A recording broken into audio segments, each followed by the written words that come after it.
cell phones to silent, if you will. Yeah, you're right. Did she not tell you to turn And today, our guest musician is going to be William Penn. Welcome, William. And our 1 minute reader this morning is going to be Tammy.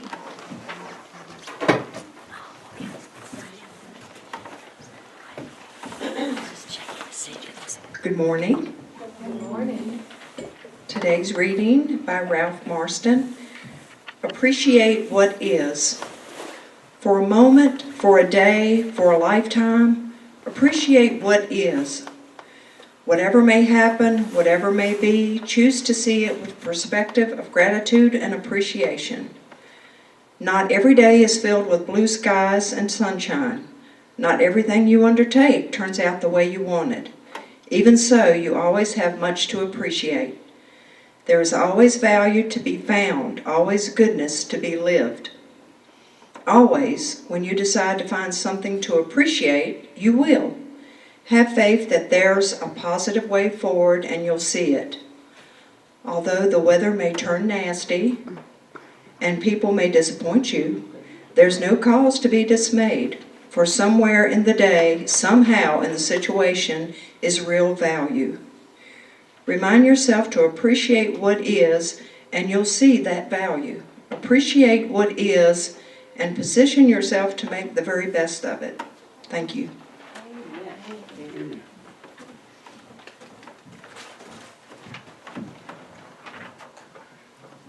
Our opening hymn this morning is going to be number 97, Abundant Life. We're going to sing both verses. Number 97, Abundant Life. We'll sing both verses. Please rise when you're able.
Before you get too comfortable, let's join together in our call to worship, Oh Draw Me, Lord. I know you know it. So sing along. Rick is going to start song. Thanks, Rick. Draw me, Lord. Oh, draw me, Lord. Oh, draw me, Lord, and I'll run after you.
statement of being.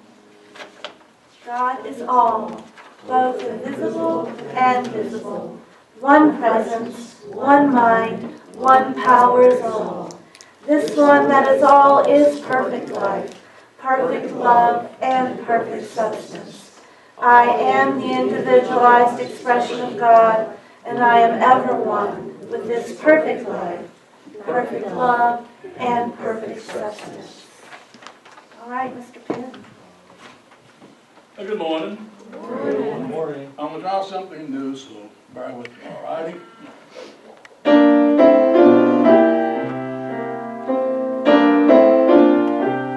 Hosanna, Hosanna, blessed is he who comes in the name of the Lord. Hosanna.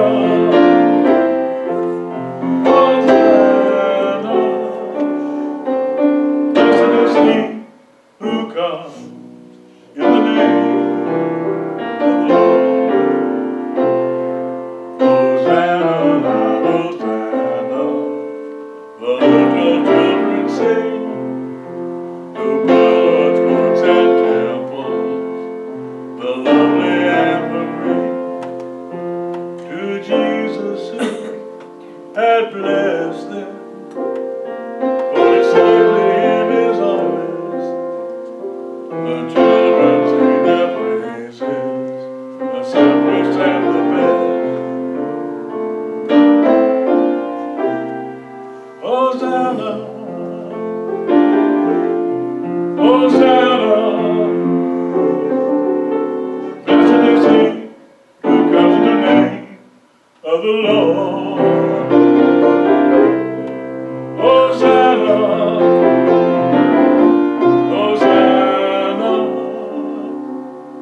blessed is he who comes in the name of the Lord. Hosanna in the highest, that ancient song we sing, for Jesus is our Savior, the Lord of heaven our King. Oh, may we ever praise him with heart and life and voice, and in his principal presence eternally rejoice. Hosanna, Hosanna, blessed is he who comes in the name of the Lord. Hosanna, Hosanna, blessed is he who comes in the name of the Lord. Hosanna, Hosanna, blessed is he who comes in the name of the Lord. Hosanna, Hosanna, blessed is he who comes in the name of the Lord. Blessed is he who comes in the name of the Lord.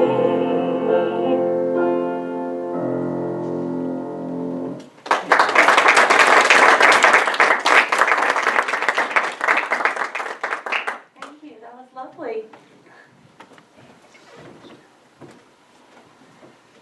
All right, as we get ready for our time of meditation, we're going to take a quick moment in honor of our brother and dear friend Eddie, who transitioned last night, thankfully at his home. And if you will, just let's take a moment of silence to surround his family with love and care.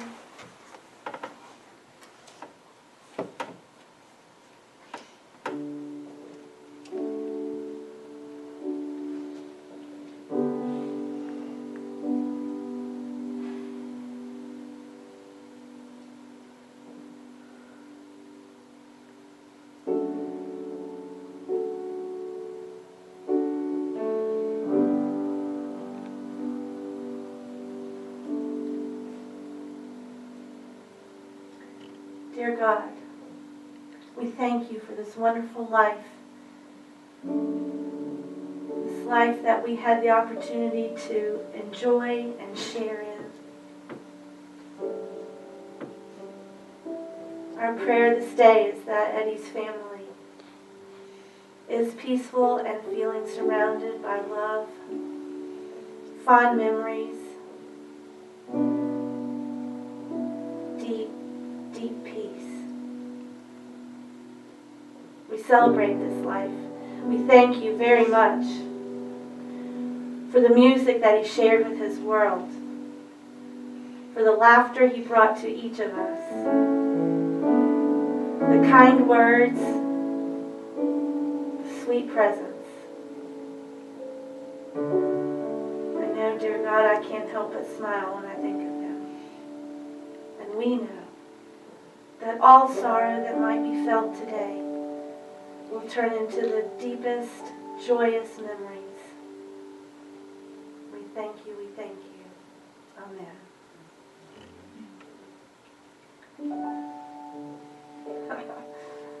I've been thinking all morning about my very first time that I spoke here. My dear friend Eddie said, "Who is she?" And I can't hear a word she's saying. So I am thankfully myself today. As sweet Marita said, "Shh." He said, "Don't tell me to hush. How long is she going to talk anyway?"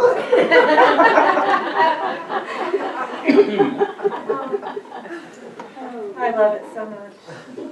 Surely will miss him, but I know his family will feel peace before very long. All right, I hold in my hand some prayer requests. So we're going to take a moment before we start our meditation to thank God that we have people who trust us and love us enough to ask for our prayers. Dear God, in my hands I hold the requests of those who need our uplifting prayer, our consciousness, our Christ consciousness, to surround them in peace, knowing that our God, the great physician, heals all. We see them in the greatest health right now, whether it's physically, emotionally, mentally, and we thank you for this power from within that heals all our needs. For we know it is your will that every need be supplied. And now get yourself really comfortable.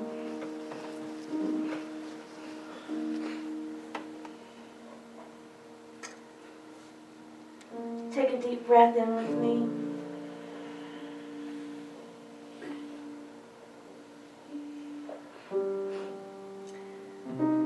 Peace be still, my friends.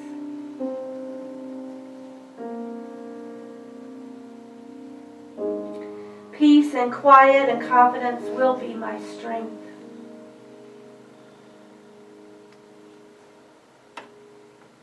Know this day that the fruit of the Spirit is perfect peace.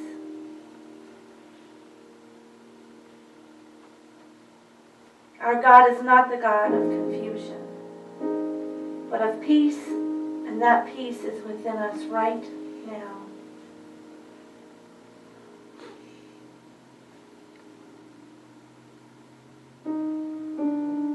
God calls to you, be still, and know that I am your peace.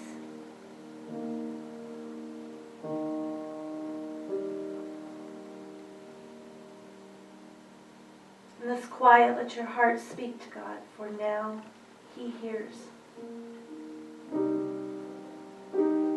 And spirit will meet with spirit. I like to call it deep, calling to deep.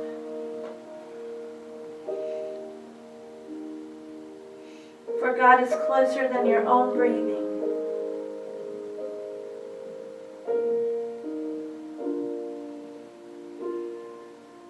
Know that you shall lack nothing.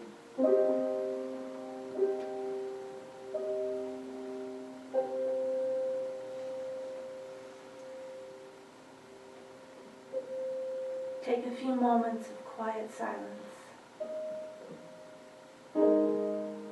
Let your spirit call to spirit. Let all that you perceive separates us just fall away. Know in your Christ mind that we are all one.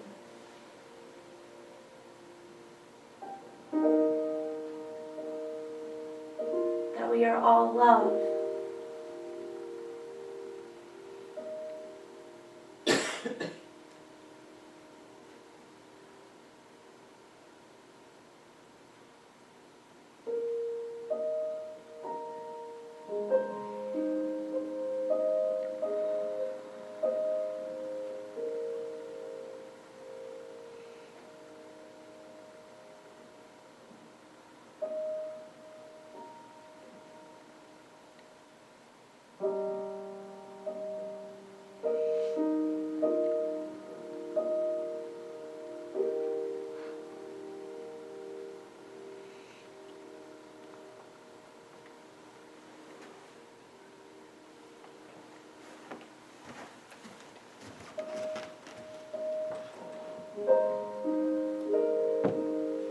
Come unto me, the divine within you. I will give you rest. Rest from all false beliefs. I'll give you rest in divine activity, which is always thinking in and through you, in harmony and in peace. Rest in the divine idea, perfect within you. Think with your all good. Such peace as you have never known or dreamed of will enter your soul. And for this we give the greatest thanks.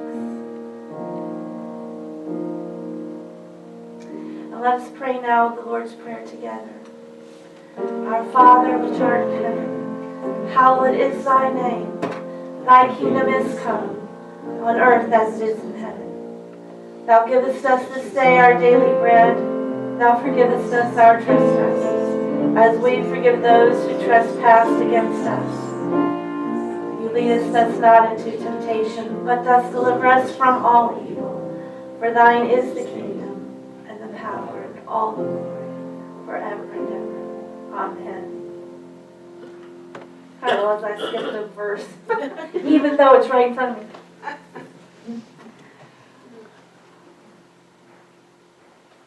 Well, today I want to talk to you about a wedding. And I've been thinking about a wedding because one of my son's friends called me and said, I was at your son's wedding, and I had the wonderful opportunity to be the officiant for his wedding. And he said, we'd like for you to do our wedding. And I thought, oh, that time of year is coming. All these people getting married in June, all the June brides, right? All the June brides. Let me read to you this passage from John.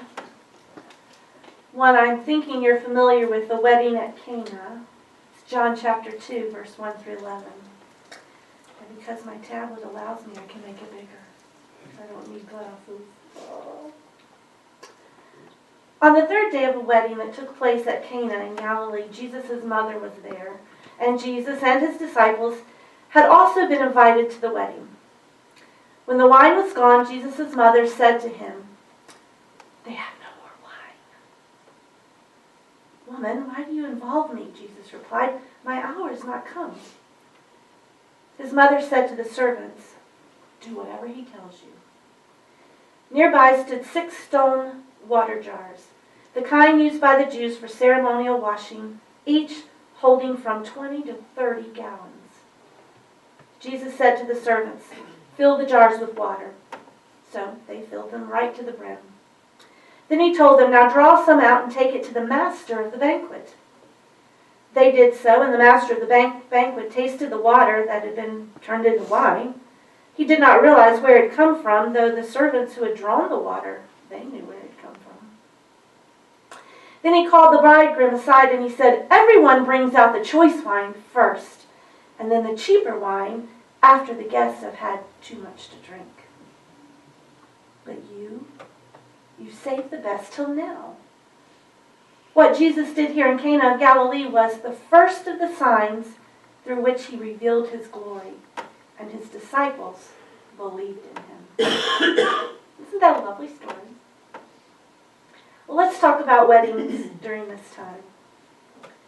They were major social events. Most of the people were considered poor in these small villages, and they really survived without a lot of extravagances. And weddings was that one time where they could absolutely ignore the limitations of their poverty and have this great celebration. Usually it lasted up to a week. And the host family provided food and drink for all guests. The meal was lavish. Now, having been the mother of the groom not too long ago, I can tell you it was lavish. It costed a large fortune to feed the guests. Not to mention all of the, well, let's call it fun drinks. Everyone was expected to enjoy a brief escape from all the harshness of their life. I know as a host, I forgot everything else. I just put everything else away and had a brief little escape myself. Now, I think it's important at this point that we talk about 4 marriage rings. Of course, there's the engagement ring. Raise your hand if you've ever received an engagement ring. Yeah, sure. It means something, am I right? Well, then, of course, following that comes the wedding ring. Raise your hand if you've worn a wedding ring. Yeah. And then comes the suffer ring. And after a couple of years comes the enduring. Oh, thanks for laughing. Just a little joke. But now we're going to take a scholarly look. In the Old Testament, marriage was used as a metaphor for the relationship between God and Israel. In the New Testament, Jesus is spoken of as the bridegroom, and the church as the bride. Even in the book of Revelation, we hear about the marriage supper of the Lamb. So I think as we look at this relationship in the pages of the Bible, we understand that wedding is to be a sign for the intimacy of the divine and the human relationship. It's a marriage. There are some other metaphors and symbols in this passage too. Let's think about the jars of water. There was this Jewish washing, say that 3 times, Jewish washing rituals, and the requirements of this washing ritual is a sign that these laws might no longer be needed. That's why they had all these jars of water. And the water that they used for washing was not necessarily water that you would want to drink. Just kind of like when you go camping. You don't mind washing your hands in the stream, but you wouldn't want to drink the water, right? There are also many scholarly arguments about Jesus' response to his mother Mary. He says to her, "Woman, why is this to involve me?" Well, the scholars say that if indeed this story really happened, then Mary and Jesus were probably related to the host family, maybe the groom. And we are assured by scholars that this word woman in the Greek was not a sign of disrespect. Instead, they say it's sort of like our use of ma'am. Now, my son once called me woman. He was 16. I put him in timeout. He said, "You can't put me in timeout. I'm 16 years old." I said with no smile at all, "Watch this. Get on the couch." Yeah, he was in timeout for a while. I don't think he meant it as ma'am. But in this case, when Jesus says to Mary, "Woman, why does this involve me?" he's not being disrespectful, according to the Greek. But what I want to say to you is if we focus on the happiness, we can easily get distracted from the whole point. If you're like me, I sometimes wonder if these stories from the Bible really ever happened. Or if this wedding event of Jesus being asked to do something about the wine really happened.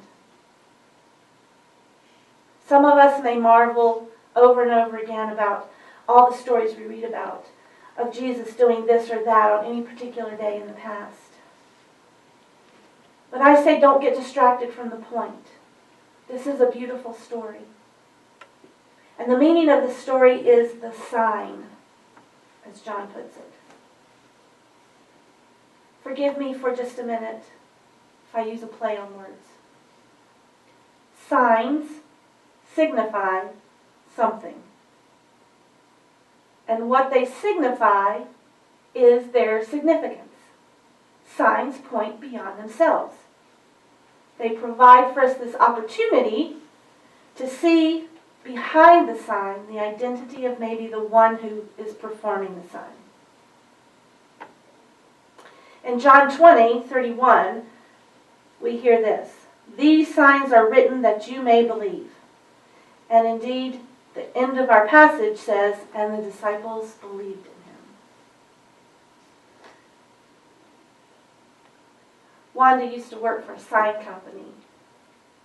And I was really privileged because I got to talk to her about how signs are made.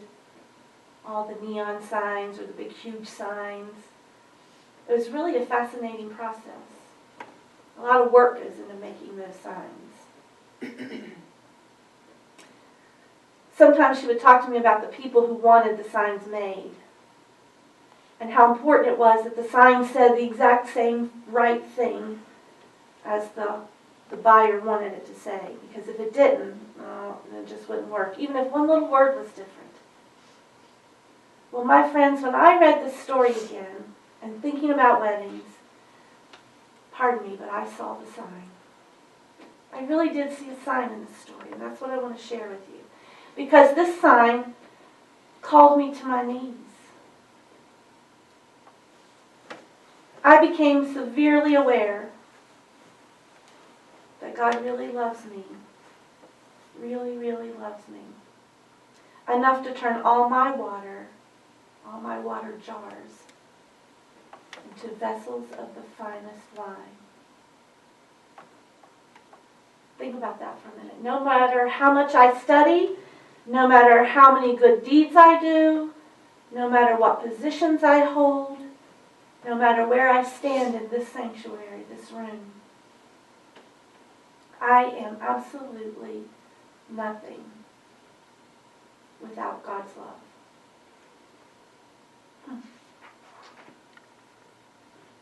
But then I have to ask myself, and I'm sure you probably do too, I've heard this message a lot, but do I really accept it? Do I really accept the sign? Do I accept the message that God is head over heels in love with me? If you've ever had a crisis of faith, and yes, friends, I've had a crisis of faith, then if you're like me, you search for all the truth you can find in every little passage that you read. I'm always looking for something profound, even something intellectual. Something that's going to show me I can understand all these metaphors or understand all the symbols. And what I found in this passage to me was staggering. What I don't really know yet is how much love there really is. And the very moment that I think I understand it is the very moment that I think I don't get it. Some of us are reading with Marita quite difficult book by Ursula Mulo. I can't remember her name. And boy, we sit there and we talk, and even Marita says, I'm not sure what she's talking about here. But we're struggling through it. Aren't we, Becky? Bob? Aren't we struggling through it? And just when I think I get it, then I think I don't quite get it. But Ursula keeps saying, now come on, stay with me here. Let go of the past, of all your past beliefs. Stay with me here as I try to prove a point. And so we lovingly help each other out, and then we stay with it. I will never stand in front of you and preach about God's love with any kind of false familiarity. I may never fully know the meaning of grace. I may never fully know the meaning of grace as God freely gives it. I have not yet learned to run that risk of really being loved. And people throughout history have thought or hoped or wished what the really real living God might actually love them. But in the pages of my Bible, Jesus has given us a note of confidence. He's gone as far to say God is love, and the very nature of God's love for us is radically outrageous.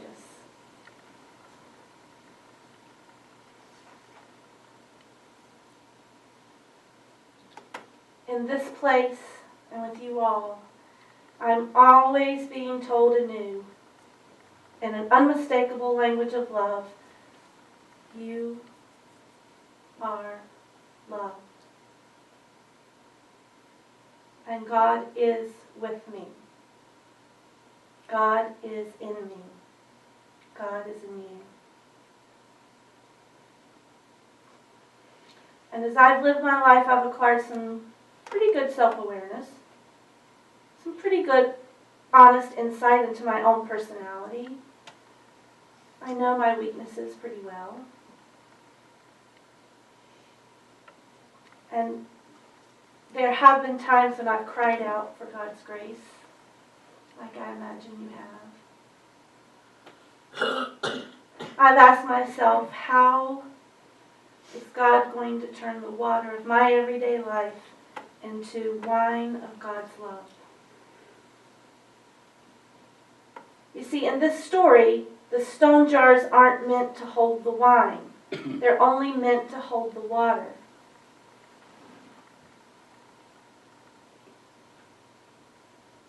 And sometimes my water gets depleted.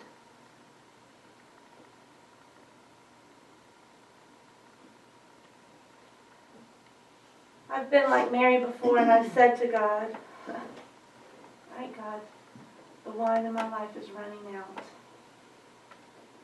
All the good stuff feels like it's running out. And the miracle is that God just flowed grace right on out without hesitation. And one more time, I began to comprehend that because God loves me, I'll be able to know more than I know. Here's what that kind of grace has taught me. Be someone who is daring enough to be different. Be someone who's humble enough to make a mistake. Be someone who's radical enough to be burned by the fire of love. And someone who's real enough to admit that when I cannot understand the real love of God, I can't accept it. This is what I think grace is. I think grace is that God is going to fill the stone jars of your life with the finest of gifts because He loves you that much. John said that the disciples saw this sign and they believed. Well, let's look at the sign and be invited once again to believe. I think this story touched me because my life is real. I have real heartaches. I have real mistakes. I face real challenges. I have really faced risks in my life. But I'm on this journey from thirst to fulfillment, just like you. And my friends, by grace, I can rest in the love of God, even if I don't fully understand it. This was a story not as much about a wedding as it was about grace. This story had enough grace in it to fill 6 jars with the finest of wine. Not the kind that you put out at the beginning of the wedding.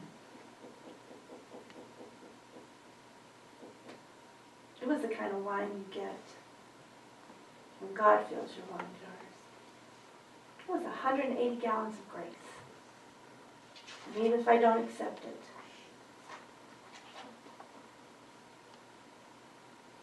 I know that the miracle's going to be there. You just have to watch for the sign. Will you pray with me? Gracious God, thank you for all the signs.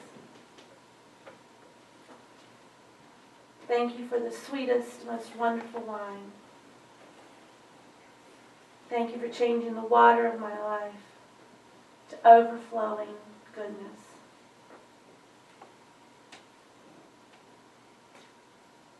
Thank you that even in the reality of heartache or challenge or risk, that I can turn inward and always find you there, always. I might not always get grace. I might not always understand what it really means. But I accept it from you right now, right here, with the deepest and greatest thanks. Amen.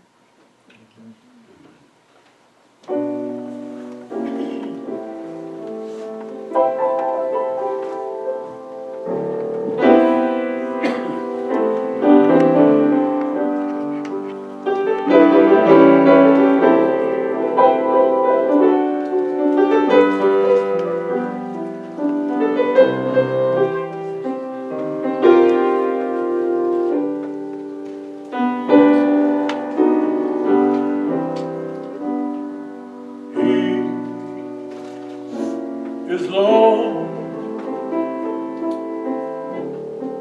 He is Lord. Christ is risen from the dead, and He is Lord.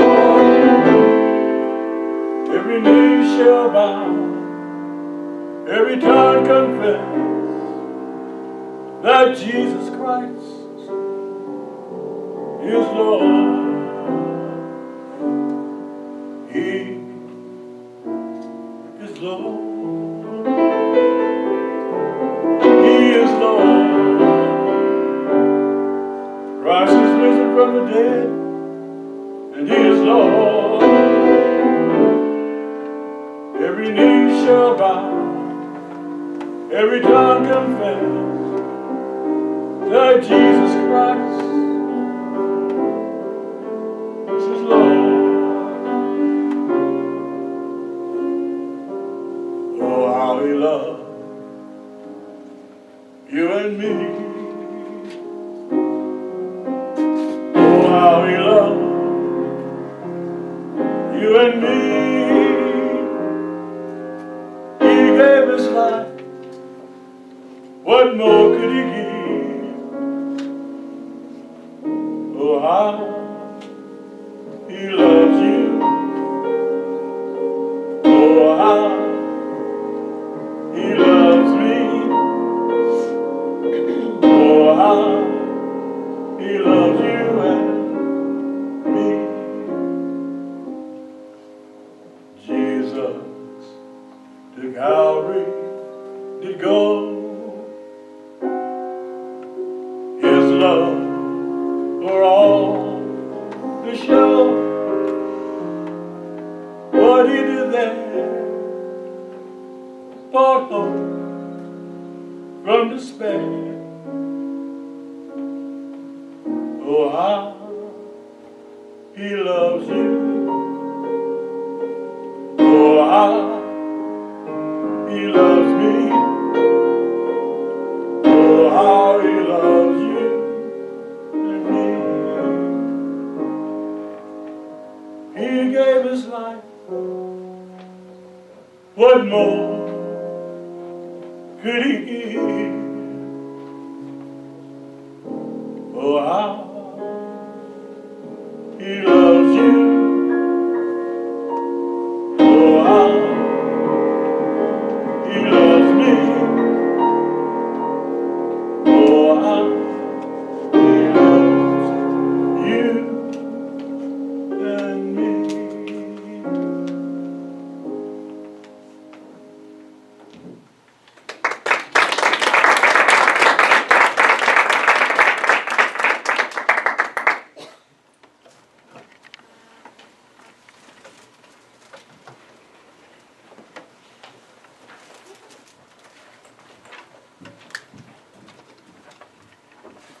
Now is the time for the blessing of the gifts. You'll find it in your orders of service. Let's say together, today I acknowledge God, omnipresent, as the source of all good, as the source of my good. With this acknowledgement, I accept His will, which is abundance in every aspect of my life. I release all thoughts of lack and limitation, and I am open and receptive to the increased flow of abundance to me right now. I joyfully accept the gifts of life and give freely of the special gift that I am. Through me, God omnipresent blesses and multiplies this gift for all. Thank you, dear God.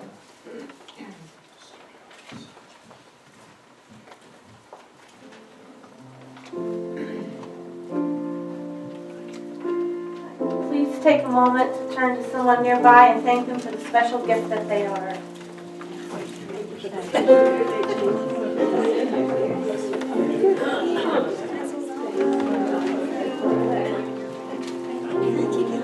All right, the prayer basket's going to come around. If you will take one or two people to pray for this week.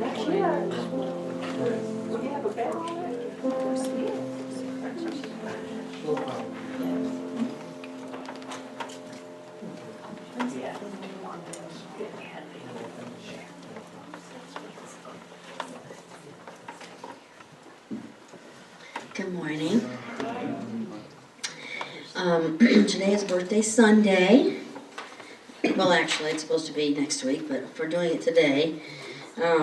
So the people who have birthdays in March, well, actually, this is supposed to be the April one, and I don't have them. Who has a birthday in April? Because we already did the March birthday cake at the beginning of March. Pam Cobbett and she had Graham. Oh, your birthday's in April, Pam? April?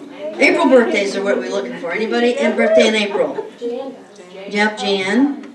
Oh, Father Eddie Wiggins. that's right. That's right. Eddie's birthday is April 9th. Pam, anybody else April? No? Okay. So, but Pam's birthday is in April, so anyway, we're having a special thing I think that Bob made, right?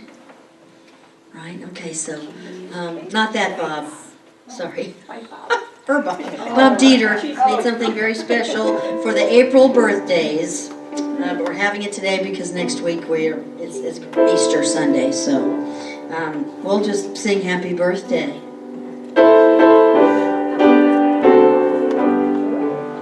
Happy birthday to you. Happy birthday to you. Happy birthday, dear Presley.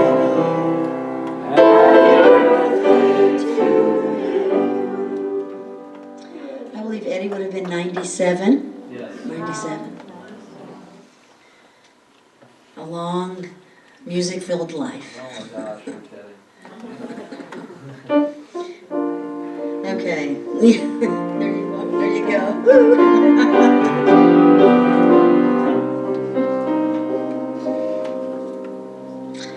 Okay, thank you.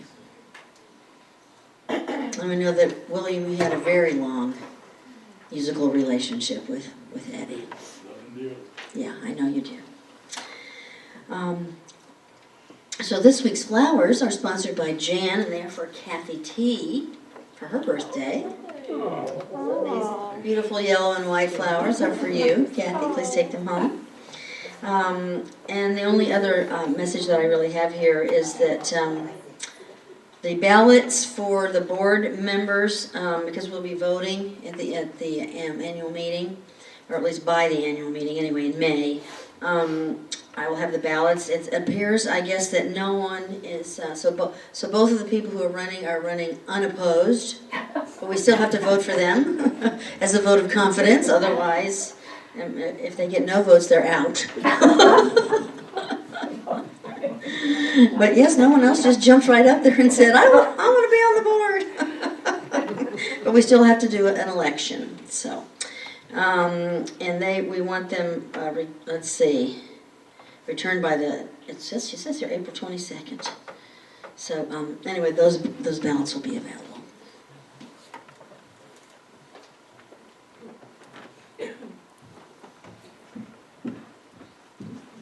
Thank you, Nancy. Our final hymn will be number 92, Sing of the Lord's Goodness. And we'll sing both verses. Number 92, Sing of the Lord's Goodness, and we'll sing both verses.